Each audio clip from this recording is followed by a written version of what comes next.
नमस्कार, चंडीगढ़ से आपका स्वागत है। मैं हूं आरजू। आइए सबसे पहले नजर डालते हैं कुछ अहम खबरों पर। प्रधानमंत्री ने आज स्वच्छ भारत मिशन शहरी और अमृत के दूसरे चरण का किया शुभारंभ।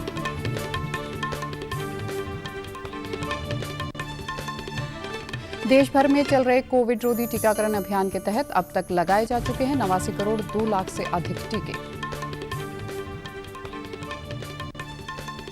और उच्चतम न्यायालय ने किसानों के प्रदर्शन के चलते राजमार्ग की घेराबंदी पर नाराजगी की व्यक्त। अब समाचार विस्तार से। प्रधानमंत्री नरेंद्र मोदी ने आज नई दिल्ली में स्वच्छ भारत मिशन के दूसरे चरण और शहरी कायाकल्प तथा शहरी परिवर्तन के लिए अटल मिशन अमृत के दूसरे चरण का शुभारंभ किया। स्वच्छ भारत मिशन और अमृत महोत्सव को शहरों को कचरा मुक्त तथा जल संरक्षण की आकांक्षाओं की पूर्ति के लिए प्रधानमंत्री के दृष्टिकोण के अनुसार बनाया गया है। ये दोनों कार्यक्रम वर्ष 2030 तक सतत विकास के लक्ष्यों की प्राप्ति के लिए मददगार होंगे। तेजी से बढ़ते हुए शहरीकरण की चुनौतियों को प्रभावी तरीके से निपटने की दिशा में यह महत्वपूर्ण कदम है। इन कार्यक्रमों का शुभारंभ करते हुए प्रधानमंत्री ने कहा कि साल 2014 में देशवासियों ने भारत को खुले में शौच से मुक्त करने का संकल्प लिया था। 10 करोड़ से ज्यादा शौचालयों के निर्माण के साथ देशवासियों ने यह संकल्प पूरा किया। अब स्वच्छ भारत मिशन 2 का लक्ष्य शहरों को कचरा मुक्त व कचरे के ढेर से पूरी तरह मुक्त शहर बनाना है। अब स्वच्छ भारत मिशन अर्बन 2.0 का लक्ष्य है गार्बेज फ्री शहर, कचरे के ढेर से पूरी तरह मुक्त ऐसा शहर बनाना। अमृत मिशन नरेंद्र मोदी ने कहा कि मिशन अमृत की और मदद करने वाला है। नरेंद्र मोदी ने कहा कि मिशन अमृत के अगले चरण में देश का लक्ष्य सीवरेज और सेप्टिक प्रबंधन बढ़ाना तथा शहरों को सुरक्षित जल उपलब्ध करवाना और सुनिश्चित करना कि नदियों में कहीं पर भी कोई गंदा नाला न गिरे। मिशन अमृत के अगले चरण में देश का लक्ष्य है सीवेज और सेप्टिक मैनेजमेंट बढ़ाना, अपने शहरों को वाटर सिक्योर सिटीज बनाना और ये सुनिश्चित करना कि हमारी नदियों में कहीं पर भी कोई गंदा नाला न गिरे। प्रधानमंत्री ने इस बात पर खुशी व्यक्त की कि देश के युवा व बच्चे स्वास्थ्य अभियान को सशक्त करने में आगे आ रहे हैं। उन्होंने कहा कि इस समय देश में रोजाना 1 लाख टन कचरे का प्रबंधन किया जाता है, जो कि 2014 में जब अभियान शुरू हुआ तो 20% से भी कम था। उन्होंने कहा कि अब कुल कचरे के 70% का प्रबंधन हो रहा है और इसे 100% तक ले जाना है।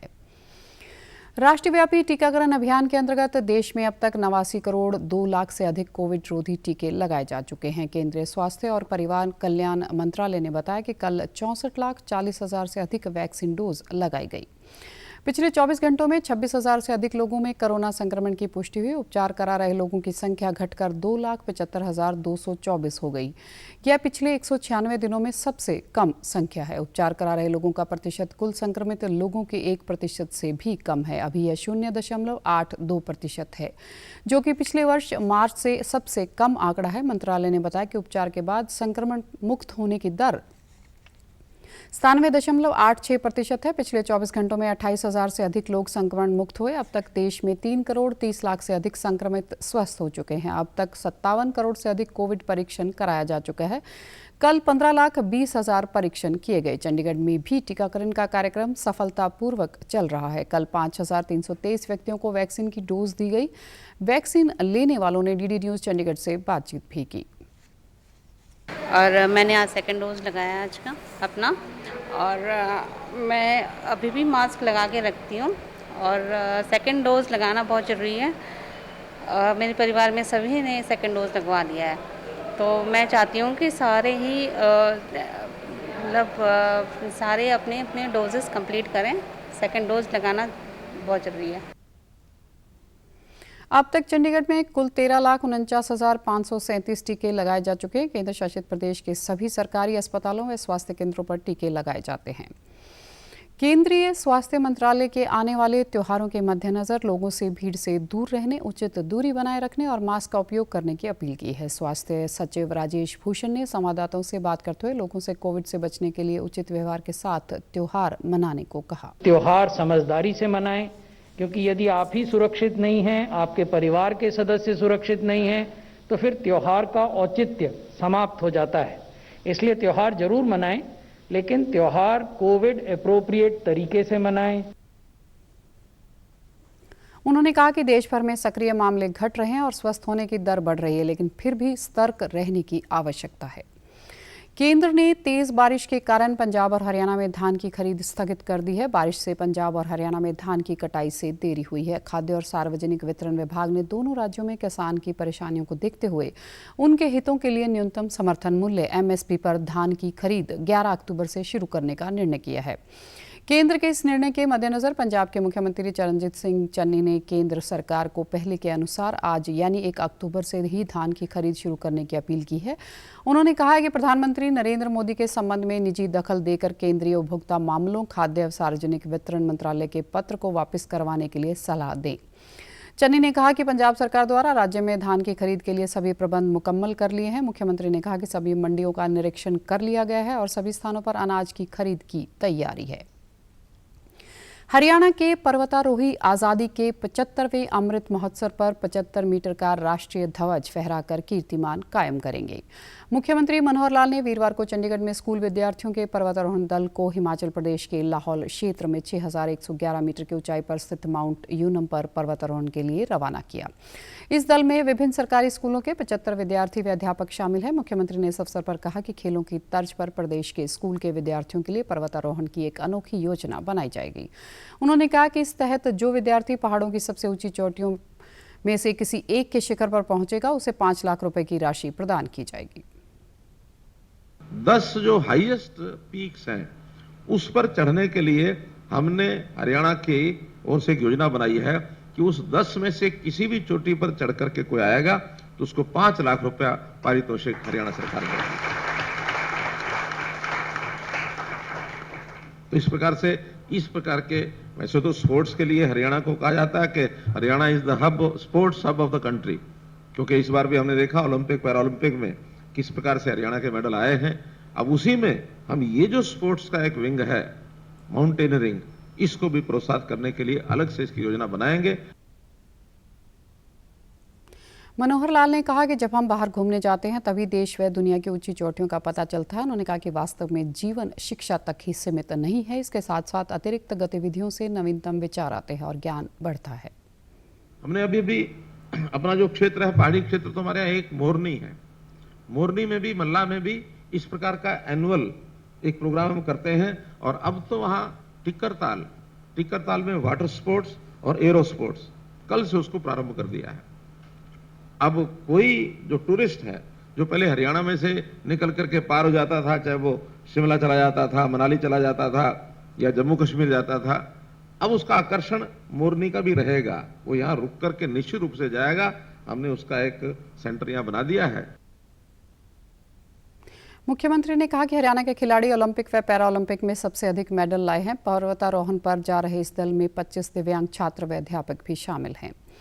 उच्चतम न्यायालय ने किसान के विरोध प्रदर्शन के सिलसिले में राजमार्गों की लंबे समय से नाकेबंदी पर नाराजगी व्यक्त की है। न्यायमूर्ति संजय किशन कौल और न्यायमूर्ति MM सुंदरेश की पीठ ने कहा कि मार्गों को बाधा रहित करने से संबंधित कानून लागू करना सरकार की जिम्मेदारी है। उच्चतम न्यायालय में दिल्ली की सीमा पर नाकेबंदी हटाने से संबंधित याचिकाओं की सुनवाई हो रही थी। उच्चतम न्यायालय ने केंद्र को दिल्ली उत्तर प्रदेश सीमा पर सड़कों की नाकाबंदी खोलने के बारे में किसान संघों को पक्ष बनाने के लिए औपचारिक आवेदन दाखिल करने की अनुमति दे दी है। इसी दौरान हरियाणा के सिंधु और टिकरी बॉर्डर के क्षेत्रों के किसानों ने रास्ते बंद होने के कारण आ रही समस्याओं से संबंधित एक ज्ञापन मुख्यमंत्री मनोहर लाल को सौंपा है। क्षेत्र के किसानों और अन्य लोगों ने ज्ञापन में उन्हें आ रही समस्याओं और कारोबार करने में आ रही मुश्किलों का जिक्र किया है। सीएम साहब ने ये कहा कि भाई वो उस चीज के लिए पूरी तरीके से कार्यरत हैं, वो काम कर रहे हैं। उन्होंने अपनी तरफ से आश्वासन दिया कि वो सुप्रीम कोर्ट की कुछ समय का वेट करेंगे और जो भी उस समय पे संभव होगा वो प्रयास जरूर करेंगे। उनकी तरफ से आश्वासन है कि एक तरफ का रास्ता खुलवाने के लिए वो कार्य जरूर करेंगे। 20 से अधिक गांवों के लोगों की समस्याओं को सुनने के बाद मनोहर लाल ने कहा कि सरकार कानून व्यवस्था बनाए रखते हुए बॉर्डर के रास्ते खुलवाने का पूरा प्रयास कर रही है। मुख्यमंत्री ने कहा कि गांव से होकर गुजरने वाली लिंक सड़कों को ठीक करवाने के लिए संबंधित विभागों को आदेश देकर प्राथमिकता से काम करवाया जाएगा। मुख्यमंत्री ने कहा कि 4 अक्टूबर को इस संबंध में न्यायालय का फैसला आने की उम्मीद है। उसके बाद ही वे केंद्रीय गृह मंत्री से मिलेंगे। उन्होंने आशा व्यक्त की है जल्द ही स्थिति सामान्य होगी। आज देश भर में रक्तदान दिवस मनाया जा रहा है। इस अवसर पर सभी लोगों को इच्छा अनुसार रक्तदान करने के लिए प्रेरित किया जाता है ताकि जरूरतमंदों को समय पर इलाज के दौरान रक्त उपलब्ध हो सके। इस अवसर पर आज थैलेसेमिक चैरिटेबल ट्रस्ट द्वारा पीजीआई चंडीगढ़ में रक्तदान शिविर लगाया गया। ट्रस्ट के सदस्य सचिव राजेंद्र कालरा ने पीजीआई के अधिकारियों व इच्छा से रक्तदान करने वालों के प्रति आभार व्यक्त किया।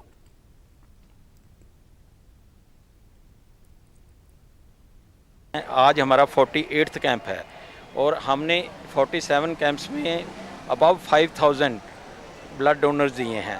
तो हम हर शनिवार को हर हफ्ते इन बच्चों के लिए कैंप लगा रहे हैं। हम लोगों से ये आग्रह करेंगे इन बच्चों के लिए आप भी आगे आएँ और कैंप लगाएं ताकि इन बच्चों की लाइफलाइन जो है पूरी कामयाबी से चलती रहे। ट्रस्ट के इस 232वें रक्तदान शिविर के दौरान कुल 46 यूनिट रक्त एकत्रित हुआ। अब खबरें फटाफट। महात्मा गांधी की जयंती पर कल प्रधानमंत्री ग्राम सभाओं को करेंगे संबोधित। कोरोना वायरस का खतरा अभी टला नहीं है, इसलिए सभी से निवेदन है बाहर जाने के समय मास्क जरूर पहनें, सामाजिक दूरी बनाए रखें, बार बार अपने हाथ साबुन से धोएं और सैनिटाइजर का इस्तेमाल करें। वैश्विक महामारी कोविड-19 जिसका कहर संपूर्ण मानव जाति को अपनी आगोश में ले चुका है। कोरोना संक्रमण से बचाव के लिए मास्क पहनने के साथ ही जरूरी है मास्क को सही तरीके से पहनना। बहुत से लोग मास्क से नाक और मुंह को सही तरीके से नहीं ढकते हैं, जिससे संक्रमण का खतरा बना रहता है। बिना मास्क या फेस कवर के घर से बाहर निकलने की अभी कल्पना करना भी सही नहीं है। Mask up India.